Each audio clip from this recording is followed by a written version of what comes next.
What up, y'all? It's your boy, Mr. Downtown Ray Melo, and you're listening to the Entertainment Report on iHeartRadio, live from Dubai for Monday, October 7th, 2019, delivering some major stories and trends going on in the world of entertainment and beyond. You can follow the show on Facebook, Twitter, or Instagram, facebook.com/The Entertainment Report with Ray Melo, that's RAYMELO, on Twitter at The Enter Report, or on Instagram at The Entertainment Report. You can listen to the show anytime you want on iHeartRadio.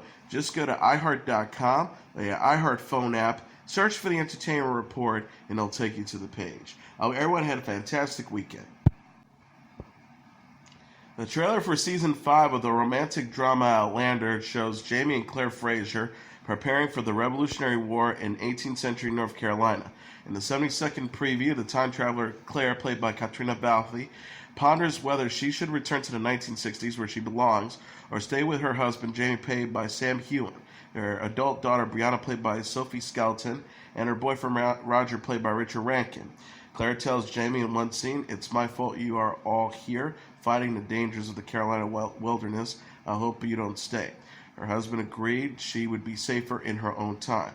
Claire says, "I'll do what must be done," adding in a later conversation with Brianna, "If I am to keep us safe here, then time, space, history be damned." The clip ends with Claire declaring, "It's safer in the future. It's time." The 12-episode season is to begin on Starz on February 16th. Based on Diana Gabaldon's series of novels, the show has already been renewed for Season 6.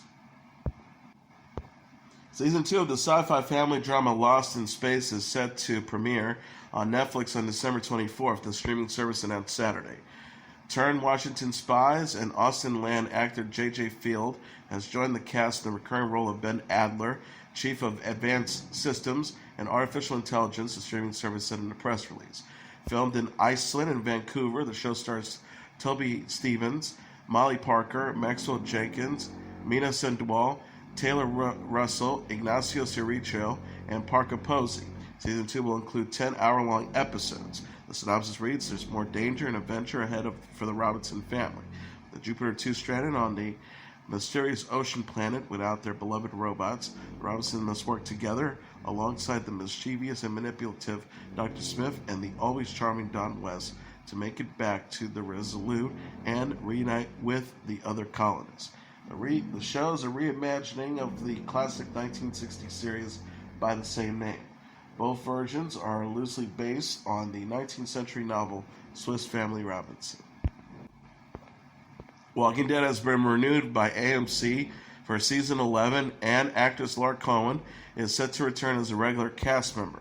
The announcements were made Saturday at New York Comic Con. Cohan plays community leader Maggie Green until midway through Season 9 of the Zombie Apocalypse show. She left to star in ABC's Whiskey Calver, which was canceled after one season.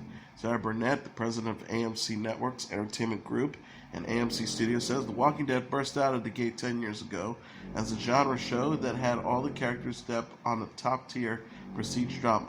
And now 10 years later, led by the brilliant Angela Kang and fueled by one of the most consistently talented casts in television, this phenomenon is flourishing creatively with critics and audiences embracing its reset.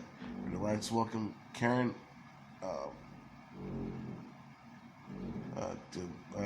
welcome back Lauren Cohan. She has meant so much to this show and its passionate Globe fan base, who are in for a fantastic ride over the coming months. The producers and the freshman actor Matthew Broadway played U.S. Secretary of State Mike Pompeo in this weekend's edition of Saturday Night Live.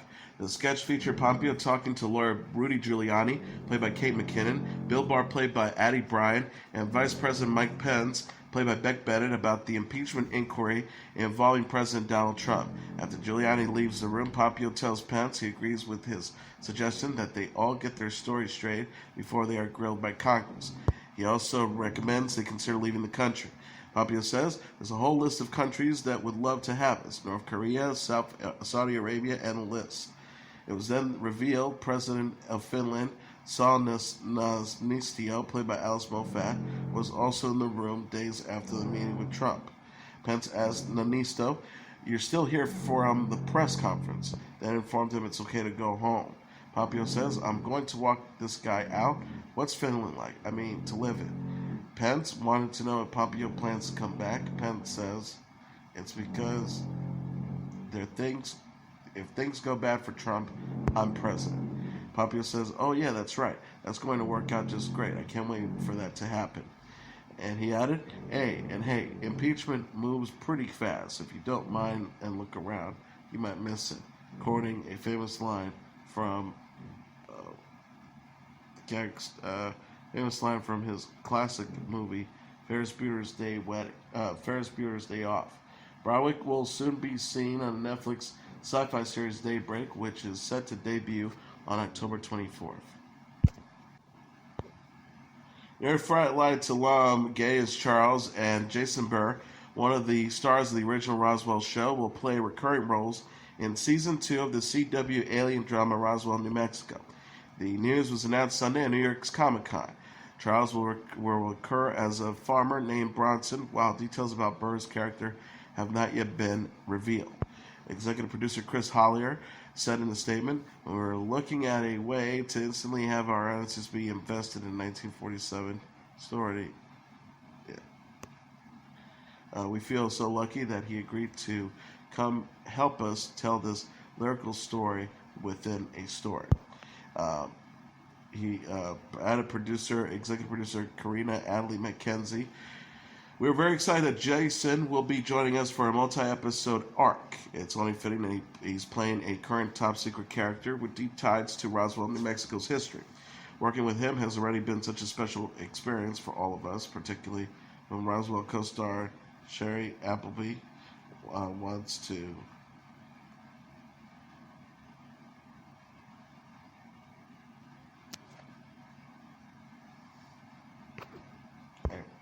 Roswell ran for 3 seasons from 1999 to 2002. Season 1 of the reimagining of the show's debut in January stars Janine Mason, Nathan Parsons, Michael Vlamis, Lily Cowles, and Heather Hemmings. A new trailer for Season 4 of the CW drama Riverdale was screened Sunday at New York Comic-Con. On hand to talk to fans about the new season, which starts on Wednesday, were executive producers Roberto Aguilar Sacasa and cast members Machen Amick, Marisol Nichols, Mark Consuelos, Skeech Ulrich, and Marley Wingwall. In a 2.5-minute preview, Archie, played by KJ Apa, is making plans with his friends for the summer before their senior year of high school when he answers a call from his dad's phone and collapses on the floor in grief upon receiving bad news. Luke Perry, who plays Fred Andrews for the first 3 seasons, died in March following a stroke. He was 52.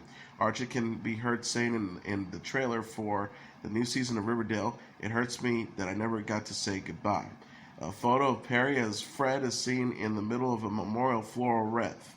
The scene then turns to Archie trying to transform his boxing club into a community center.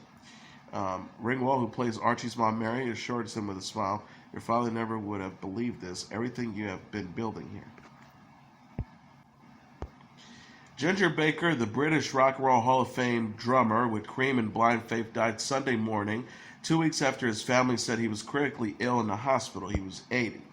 They wrote, "We are very sad to say that Ginger has passed away peacefully in the hospital this morning. Thank you to everyone for your kind words over the past weeks." Baker was a member of the British rock trio Cream, which he co-founded with Eric Clapton in London in 1966. The third member of the original group, bassist Jack Bruce, died in 2014 at 71. In 1968, they unexpectedly broke up. Cream sold 35 million albums in just over 2 years. They earned the world's first platinum disc for their double album, Wheels on Fire, which includes I Feel Free and Sunshine of Your Love. He had downplayed being labeled as one of rock's most influential musicians, telling Rhythm magazines, "It's the drummer's job to make the other guys sound good." Clapton wrote in his autobiography in 2007 the band was struggling at the time with an inability to get along. He wrote, "We had just run away from one another, we never socialized together, and never really shared ideas anymore." His temperamental and argumentative behavior frequently led to onstage fights, BBC reported. Baker then worked briefly with Clapton again in Blind Faith. He then started his own jazz rock band, Ginger Baker's Air Force, in the 70s. In the 1980s, he played with John Lydon's Public Image Limited. Baker decided to leave the London music scene after the drug-related death of his friend Jimi Hendrix. He lived and recorded in Nigeria, Africa. Because of financial problems, he lost control of his studios. Born Peter Edward Behr, was nicknamed Ginger for his flaming red hair. Behr began playing drums at 16, playing in Graham Bond's organization, where he first met Jack Bruce. His health had been declining over the years. In 2013 interview with Rolling Stone, he said, "I've got this degenerative arthritis, which is extremely painful." He continued, "I'm on a regimen with the Health Service Pain Management Control. Apart from that, I've got chronic obstructive pulmonary disease from smoking." In 2016, Behr's daughter Lida posted a blog on his website saying that Behr was recovering very well after open heart surgery and a bad fall. Behr is survived by Kaduzi Machikoto, whom he married in 2010, and 3 children from a previous marriage. Behr was 80.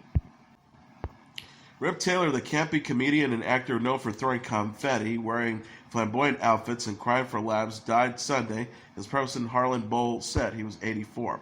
Bowl said Taylor died at Cedars-Sinai Medical Center in Los Angeles after being hospitalized last week following a seizure. Born as Charles Elmer Taylor Jr., the TV game show guest and comedy circuit prop comic mainstay, got his start entertaining while serving in the Korean War, Bowl said. His first of many TV spots came in 1964 in The Ed Sullivan Show, during which he acquired the nickname of the crying comedian. In 2011, he told Lifestyle Magazine TV that his iconic bit started when he was called on to the stage and the eponymous host Ed Sullivan forgot his name.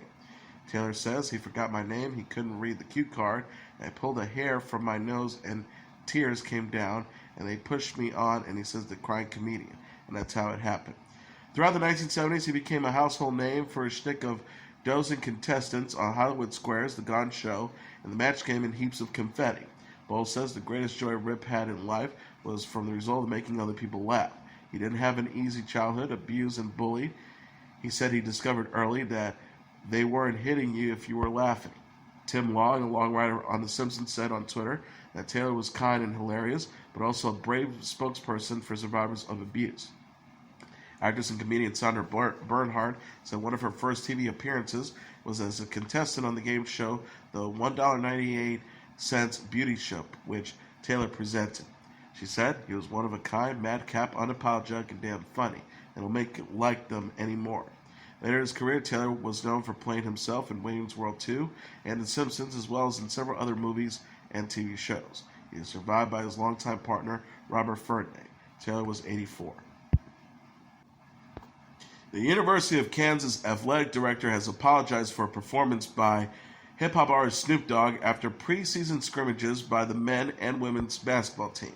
As part of Late Night on the Fog at Allen Fieldhouse on Friday in Lawrenceville, Snoop Dogg's 35-minute act included pole dancers, a money gun, and profanity. A crowd of 16,300 turned out for the event. Athletic Director Jeff Long said in a statement, "We apologize for the Snoop Dogg performance at Late Night.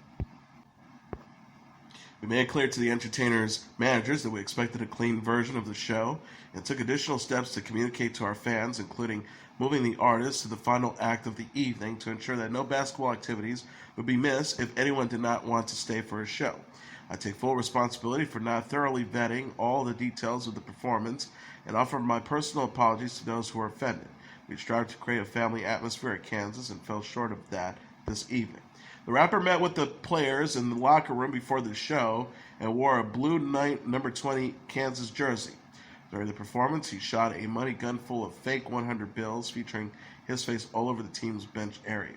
Songs like Gin and Juice and Drop It Like It's Hot were played.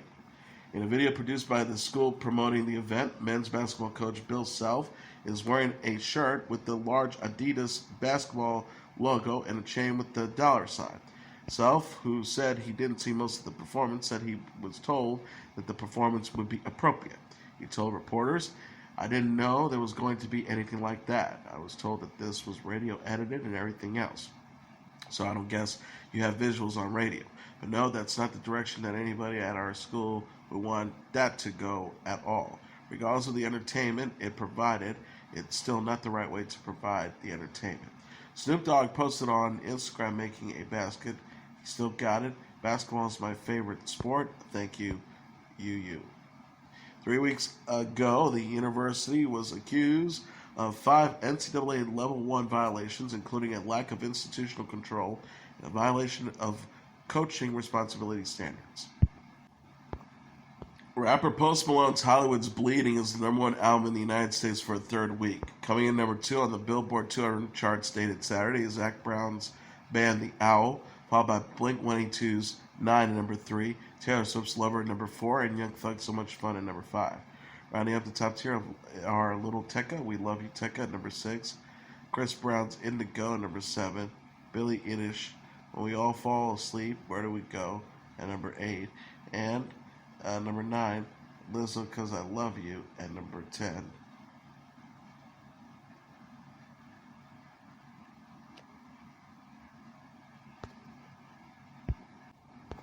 Rounding out the top tier are Little Tekka's We Love You Tekka #6, Chris Brown's Indigo #7, Billie Eilish's When We All Fall Asleep, Where Do We Go at #8, Lizzo's 'Cause I Love You #9, and Lil Nas X's 7 at #10.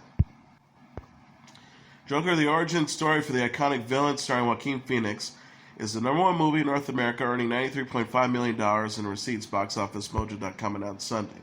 Coming in #2 is Abominable with $12 million, followed by Downton Abbey #3 with $8 million, Hustlers at #4 with $6.3 million, and It Chapter 2 with $5.4 million. Rounding out the top tier are Ad Astra at #6 with $4.6 million, Judy at #7 with $4.4 million, Rambo Last Blood at #8 with $3.6 million, War at #9 with $1.6 million, and Good Boys at #10 with $900,000. And that is your entertainment report for Monday, October 7th, 2019. I'm your host, Mr. Downtown Ray Melo. I'll be back tomorrow to deliver some major stories and trends going on in the world of entertainment. You can follow the show on Facebook, Twitter, or Instagram. Facebook.com/Entertainment Report with Ray Melo. That's RAYMELO. On Twitter at The Answer Report, or on Instagram at The Entertainment Report. You can listen to this episode or any previous episodes of The Entertainment Report anytime you want on iHeartRadio. Just go to iHeart.com or your iHeart phone app, search for The Entertainment Report, and it'll take you to the page. Good night, and God bless you all.